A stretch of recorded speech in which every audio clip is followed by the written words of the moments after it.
Hey, what's up, and thanks for tuning in to another edition of the Horror Debate. I am Jeff Rowdy Jake here, and alongside me, as always, Michael Mandy. And this week we're going to be reviewing one of the 8 films to die for, released by After Dark Films, The Gravedancers from 2006, directed by Mike Mendez. He was one of the Melendez brothers, right? No, one of the Mendez. Oh, Mendez brothers. Okay. You know, how perfect would that be? I'm just thinking. That's bad taste. Just thinking. Okay, all right, never mind. Anyways, this film starred a lot of people I'm not familiar with, but except one guy, and I know I'm going to screw up his name, so I'm sorry, but his name is Shecky Cario. Wow.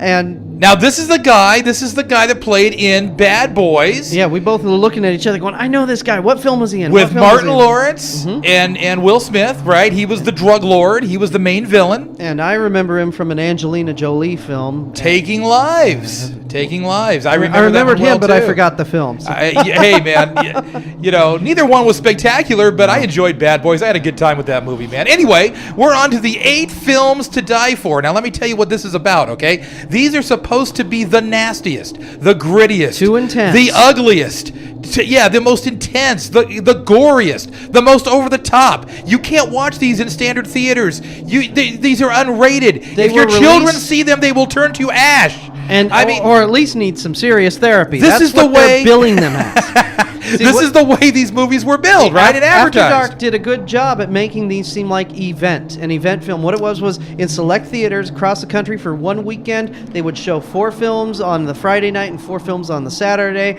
and then that was it. It directed DVD, except one of the films would get a theatrical release. Right. So let me ask you this: how intense was this movie? First of all, wait. Let's just say this. Let's bust down the plot real quick. Okay, the plot of this film is a bunch of friends from college have reunited after 12 or so years because one of them died in a car crash. It was 3 guys and a girl, but now it's 2 guys. That's a different movie.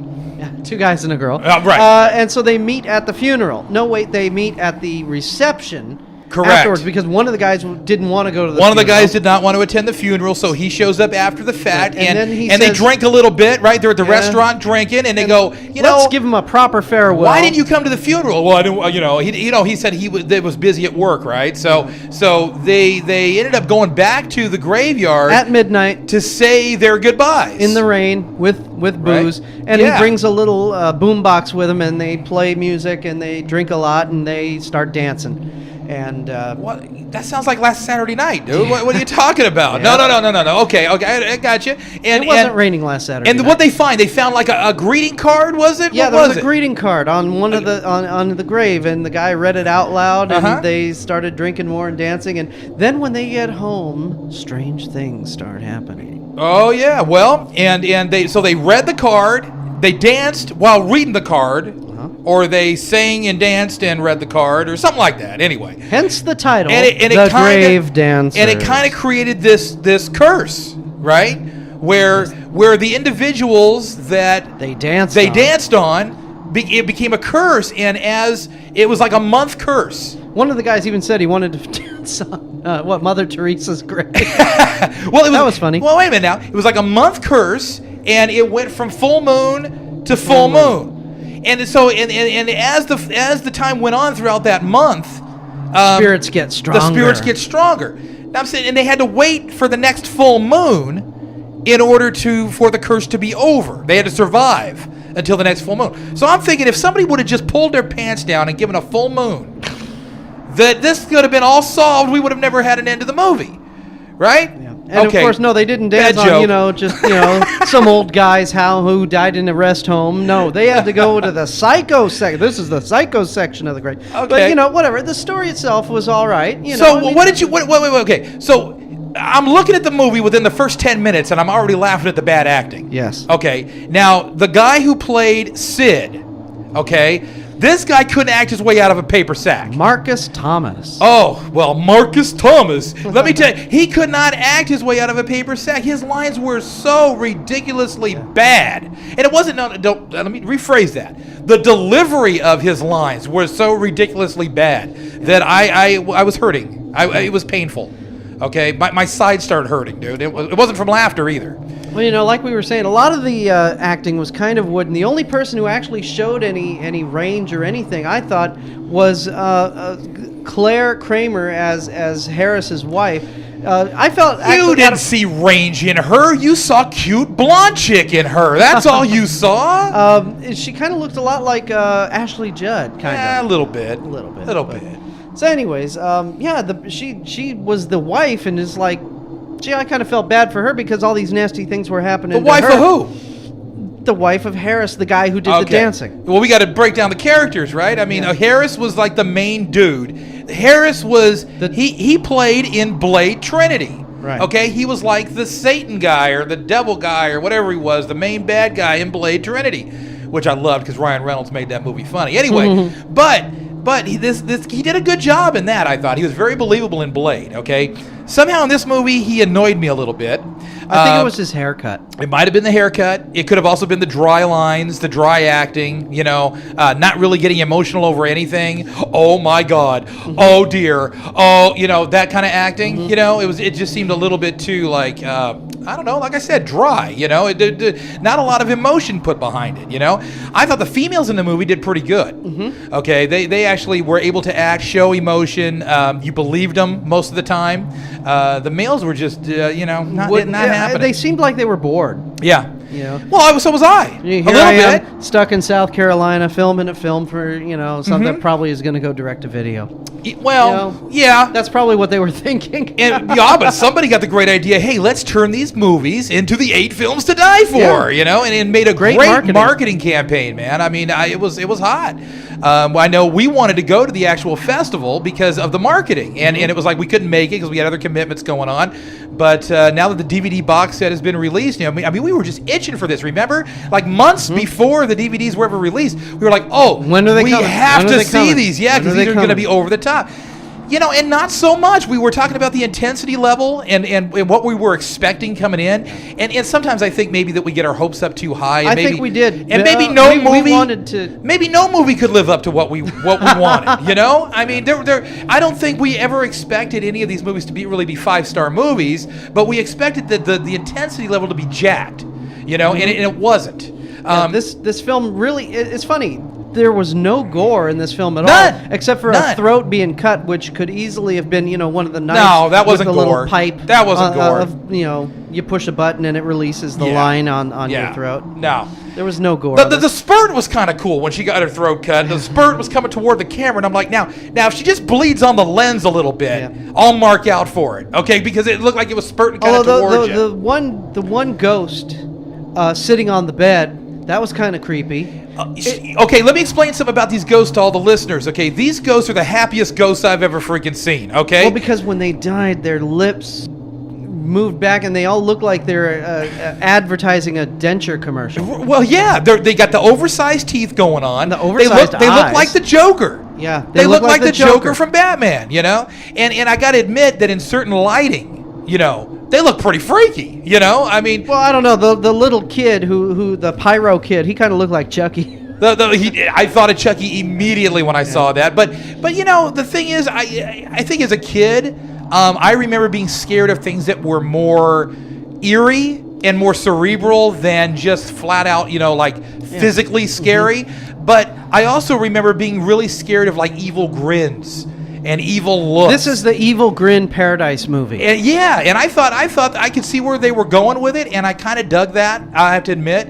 I think that your average horror fan will kind of look at it and go, but the people, your average movie watcher, if they sit down and use this as like an introduction to horror, they, I can see them getting the little tingly wigglies going on. I can see this being an introduction to horror. My 10-year-old would probably like this or find it. My 8-year-old would probably like it. It's not too intense for release or too there was no gore. There was no nudity. Well, let me ask you this, Mike. Now that we're on this subject, there was drunken dancing. Why was this R? Why was this an R movie?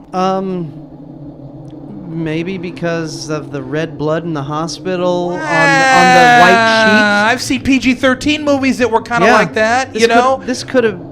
This was borderline R. There was one F-bomb. Okay, if you take out the F-bomb, What made this movie an R rating? I don't know. You know, it really didn't push it that far. I don't know. Maybe just because of the graphic violence nature of, you know, the girl at the beginning falling and getting her neck stuck in the cord and hanging and twitching. Let me ask you this. Why is it when Twitching? anybody's getting hung in a horror movie these days that they start doing like the backstroke and the breaststroke in midair, and they never try to grab the rope and like pull themselves up to take the pressure off of their neck? Yeah. She's flailing in the air like she's trying to get John Bon Jovi's attention on stage. I have no idea what is she doing? Reach up and grab that rope. That's what's killing you, you idiot. Yep. You know what I mean? I mean, it frustrated me. Okay, it frustrated me. I like a little bit of sense in my characters. Yeah. I don't know. At the end of this movie, I don't know. A lot of sense kind of went out the window, I think, with all the computer generated. Well, towards the end. Yeah, this was mostly a dialogue-driven film up until the last 3 minutes of the film when all hell breaks loose. Now, we don't want to give away a lot of information. I mean, obviously, we want you to see the movie and make your own conclusions. But yes, this is a dialogue-driven movie that at the end, the director took one shot to the head with the stupid stick, okay? And what ended up happening was he found a computer. Yep. Okay, and he goes, look, I got all these cool effects I can do. I can blow this face up, and I can make it float from a hole in the ground and chase characters in a Hummer outside the house. Yep. You know, and I'm like, what happened? Yeah. We were doing good, and then all of a sudden, you know, you blew it. Yeah. You know, and I really felt like the end cheapened the entire movie. Yeah. To be honest with you. You know, when you make a horror film, I understand they want to have the big climax at the end, but this, like you said, this was an anticlimax. This was not the end that this movie deserved. I thought they had enough good ideas throughout the course of the movie to do a much better ending, a much more effective ending. It would have rated so much higher in my eyes. Yeah, I mean, this film should have gone more for the creepiness factor, which they gave you for 85 minutes of this film. Like when the main character Harris, you know, in the bedroom, you know, the shadow in the background, and it was the one his ghost. You see, each person has their own ghost. They dance on their own graves. So we got the three ghosts going on. The one with the fire. Yeah. Then the creepy chick. What I call the creepy chick, right? The creepy chick who plays the piano. Who plays the piano, the piano teacher. And then you have, who was the third one? I think it was Eli. The old man. The old man. It was Eli Roth. It was Eli Roth remaking Hostel Part 4. Because he was in the dungeon, right? And he was the sexual predator, right? He was the one that was down there with that smile from literally ear to ear. I'm glad I didn't dance on his grave, folks. You know, I mean, you know, obviously, if you're listening to this review, I can tell right now you're going, oh, this movie sounds stupid. You know, and we're probably making it sound a little stupider than what it actually, stupider, I should say, than what it actually was. But, you know. It had its creepy moments. It had its creepy moments, and it's valid just for that. I just thought at the ending, the director just kind of said, I got to write something in real quick, I'm going to throw the whole sink in, everything. Yeah, and that just ruins it for me, man. Like I said, it cheapened the whole experience. Let me just get the technical stuff out of the way, dude. The video on this thing annoyed me a little bit, and I'll tell you why. With anamorphic DVDs, I am used to having it take up the entire width of my HD TV, okay? When you're watching a widescreen presentation movie, it's supposed to take up the entire width. I can understand having black bars at the top and bottom. This was a little different. It had little bars on the left and the right, like they didn't take up the entire width of the 16:9 screen, which kind of bothered me a little bit. I'm like, I don't want a picture-in-picture window. I want to see the freaking movie, you know, filling up my screen, okay? So that was one little minor complaint. It wasn't huge. I mean, the video looked okay. It wasn't anything special, and I thought it kind of looked a little grainy. The dark scenes weren't well contrasted. You know, I thought, you know, I was kind of looking like, man, is my TV off, you know, in some of these scenes? And my TV's not off, folks. Believe me. It was the disc, okay? And the audio, you know, the 5.1 Dolby Digital, nothing real fancy. This is a dialogue-driven movie, as we said, so there wasn't a ton of, like, big boom effects and things like that. There were a couple. What I thought was cool was in some of the creepier scenes when the ghost is just kind of starting to manifest itself. You kind of heard the whispers and the you know, that kind of thing going on the rear channels. Yeah, and it was subtle.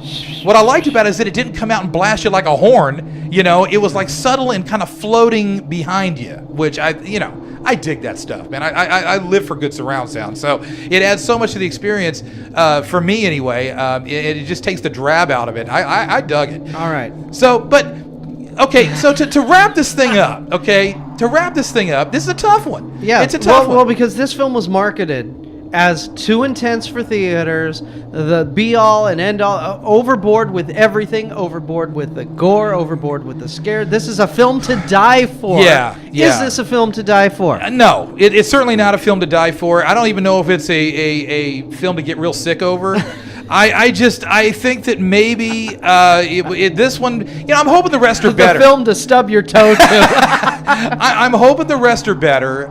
This is the first one we've watched, and I was a little let down. I'm really looking forward to seeing something that shocks the socks off me. Okay, that's what he is wearing his socks. I am wearing socks. Yeah, but when you market something, a series of movies like the 8 films to die for, and you're saying, man, these cannot be shown in standard theaters, like we said, that's bull. This movie would have easily fit, and it could have fit even at PG-13. Yeah. And just like we said, I mean, we're not the type of parents that let our kids see all of this stuff. We see it first, and then we determine whether or not it's appropriate. My 10-year-old could have seen I this. would have no reservations in letting all 3 of my boys watch this film. I honestly think that none of them would be scared. They'd be looking at me like, what is the big deal, Dad? Dad, can we watch Halloween instead? Yeah, exactly. So okay. So let's say this. Jeff? So let's say this. On its own merit, without including it in the tagline of the 8 films to die for, it's a better film. But we're going to rate it by how it was marketed. Okay? So in that sense, I'm going to give it a kind of a low 3. I'm going to give it 2 stars. Yeah. It's definitely not a 4, and I don't think we expected. I don't think either one of us expected a 5-star movie out of this. But I remember some of the stuff I rated as a 2, and I'm like, yeah, it was probably better than some of those, but not by much. I mean, it was kind of a letdown. I mean, this is a high 2 or a low 3 for me, but because it's a marketed, so I'm bringing it down to a 2. Yeah, viciously marketed, man, viciously marketed, and it just didn't live up to what they said. So, yeah, so a 2 and a 3. I think that's more than respectable for this effort. Yeah. All right. I'm Michael Mandy. He's Rowdy Jeff. We'll talk to you next week when we do another one of these 8 films to die for at the Horror Debate.